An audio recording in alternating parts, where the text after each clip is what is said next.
Your brain is your best chess piece, so you should train it like one. Hello, ladies and gentlemen.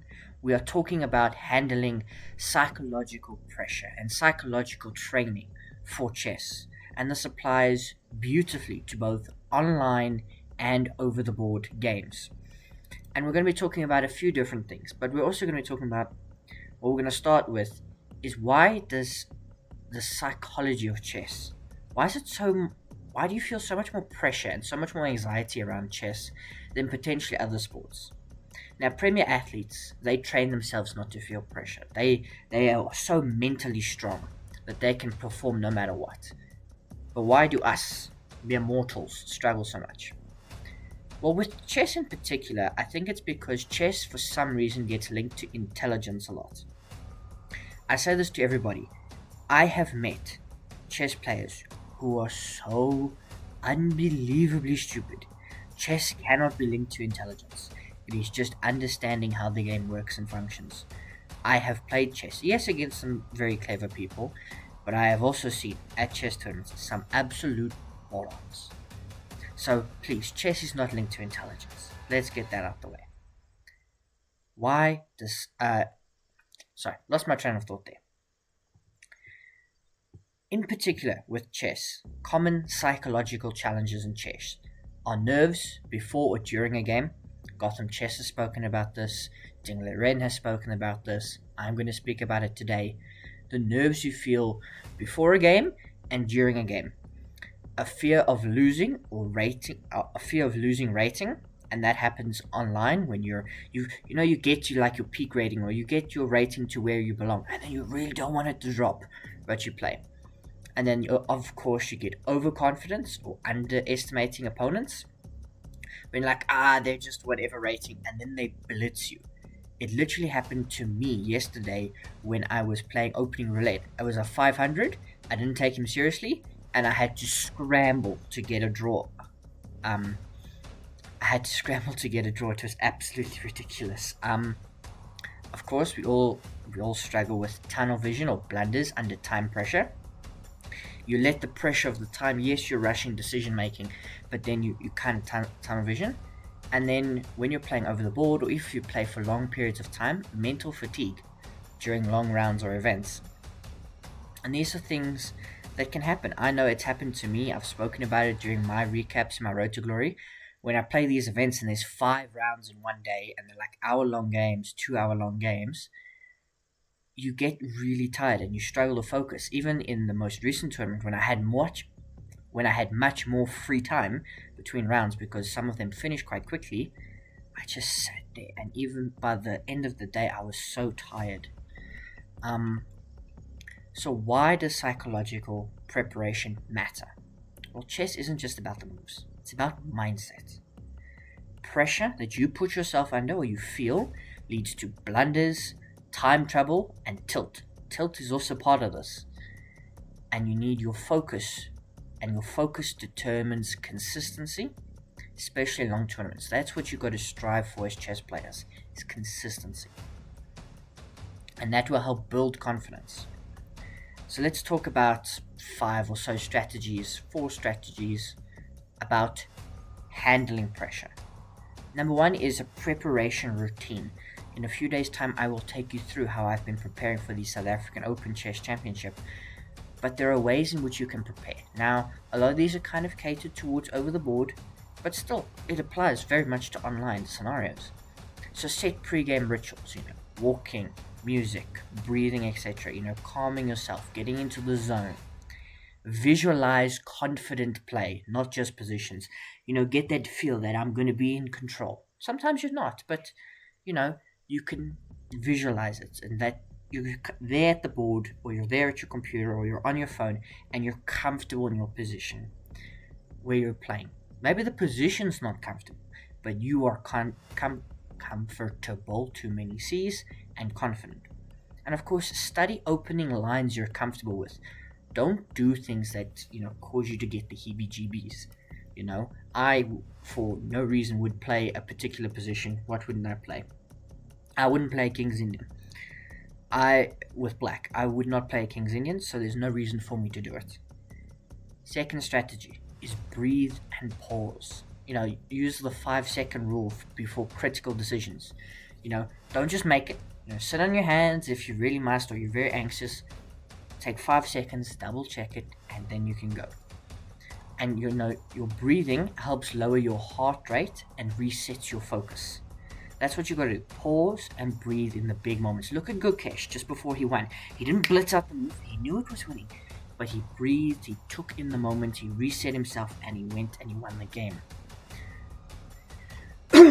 Sorry. Desensitization. Desensitize.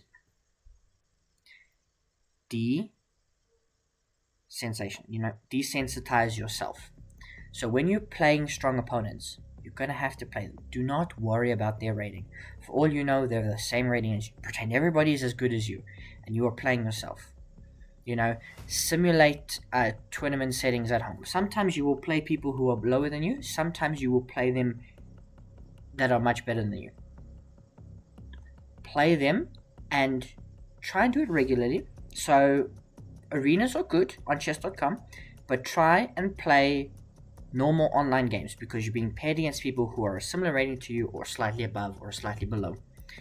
Tournaments are great, particularly if you've got proper tournaments like Untitled Tuesday and stuff where you play the game and you're going to get drawn against people who are well above you, who are well below you, and get used to that stress. And of course, positive self-talk. I follow a man in wrestling called Simon Miller. Shout out to Simon Miller. And he is positive all the time. I don't know how he does it. I don't know how the world hasn't spat him out, but he's positive all the time and it spreads. Do not say I can't, replace I can't mess this up with I will find the best move. Don't say I will mess this up. Say I will not lose this. Or something like that. Be positive in your thoughts. Don't be overconfident, but be positive. That's all I have really for you. How are we going to stay focused during games? Well, there's 3 aspects to that. We've kind of gone through our ways of handling the pressure. How are we going to stay focused? Well, control your thought process. Gotham Chess often speaks about checks, captures, attacks, CCA. Use that checklist. Just go through your mind. Think in plans, not just moves. Control your thought process. Don't let your mind, as much as you can, wander beyond the game. Don't start thinking about, if you're like me, the video I'm going to make later, or, the food, or the trip home. Be present in the game and, keep your thoughts in control. B is to handle time pressure. Remember, you have got your own clock. It's something to look at, but don't worry too much about your opponent's clock. Handle your clock. Leave yourself enough time to make critical decisions. Don't go too fast and make poor decisions. Don't go too slow and not leave yourself enough time. You've got to get into that rhythm and handle the pressure. Practice your blitz to improve your speed, but play slow games to sharpen decision making. And budget your time across the phases of the game. If you know you're opening well, you can blitz it. And then once you get into the middle game, you can start eating up a bit of time. And then still leave yourself sufficient time for the end game, where hopefully you're winning and you just need to convert. And obviously strategy C is mindfulness. As I've said it before, stay present. Don't dwell on blunders or obsess over results. You will win 50%, you will lose 50%. That is a guarantee in chess. Sometimes it'll be more, sometimes it'll be less, but it's normally about 50-50. So every game you win, it will be a game you lose. Stay present in the game that you are playing. If you've made a mistake early on, don't worry about it. Continue with the best move. Because often it's not the first mistake that gets you, it's the second one. So don't worry about the first one. Don't make a second one. Focus on this move, and not your opponent, and not your next opponent. Off the board mental habits. How do we adjust to those? Well, we need sleep and nutrition. You need a rested brain, which gives you better focus, and you need to try and be as healthy as possible. Exercise. It reduces anxiety, improves concentration. I'm exercising. I'm not particularly fit, although, I've been working out a little bit. Not very much, but, been trying. It increases concentration, it helps you focus, and your body will be rested and will give you longer periods of concentration. Try and avoid burnout. Now, some If you're playing a tournament like I've played before and you've got 5 rounds, it's really difficult. Like, I'm not saying this is a one-stop shop, but it's really difficult. It can be. What could help is also journaling. Don't sit there and worry about the game. Journal. Write down some notes and post-game reflection. And, it strengthens your resilience a little bit. We've got two more kind of main topic points to go through. Tournament day techniques. This is specifically for over the board tournaments. Have a fixed routine, arrival time, warm ups, food, etc. Avoid over analyzing other boards or the standings. Don't worry about the standings, they're independent to you. And if you're walking around, look at the other boards, but don't spend time analyzing them. That's not your game. And then, try and block out distractions as much as you can. Social media or the phone or something like that. Your tournament should be focused on your game, yourself. Chess is, unless it's teams and you need to worry about the standings. Anish Giri recently had a, a meltdown about that where they didn't put the results up, so he didn't know what he was playing for. It's very selfish. Worry about your game at the present moment. The standings will happen and they will be what they will be. The other games will happen and they will be what they will be. But let yourself focus on you without distractions. And then, point 7, I'll go through all the other 6 points to make sure they're very quite clear. Building mental resilience over time. Accept loss as learning. Learn to reset emotionally between games. It's difficult, but you can do it. Keep perspective. It's a journey, not one game.